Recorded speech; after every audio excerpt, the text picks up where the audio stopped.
শাহরিয়ার নাজিম জয় নির্মিত আলোচিত web series পাপ কাহিনী আবারও ফিরছে নতুন মৌসুমে। দীর্ঘ অপেক্ষার পর সিরিজটির দ্বিতীয় কিস্তি পাপ কাহিনী 2 দর্শকদের সামনে আনতে প্রস্তুত নির্মাতা দল। মুক্তির আগে দর্শকদের আগ্রহ ও কৌতূহল বাড়াতে সম্প্রতি প্রকাশ করা হয়েছে সিরিজটির 37 সেকেন্ডের একটি টিজার, যা ইতোমধ্যেই সামাজিক যোগাযোগ মাধ্যমের আলোচনার জন্ম দিয়েছে।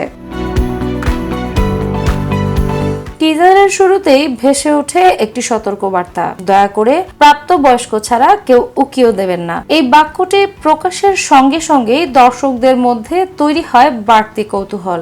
এরপর একে একে পর্দায় ভেসে ওঠে রহস্যময় কিছু দৃশ্য, যেখানে কোনো সংলাপ নেই, শুধু গা ছমছমে আবহ সঙ্গীত আর দ্রুত গতির ভিজুয়াল মিলিয়ে তৈরি করা হয়েছে এক ধরনের উত্তেজনাপূর্ণ পরিবেশ, যা গল্প সম্পর্কে স্পষ্ট কিছু না জানালেও আগ্রহ বহুগুণ বাড়িয়ে দিয়েছে।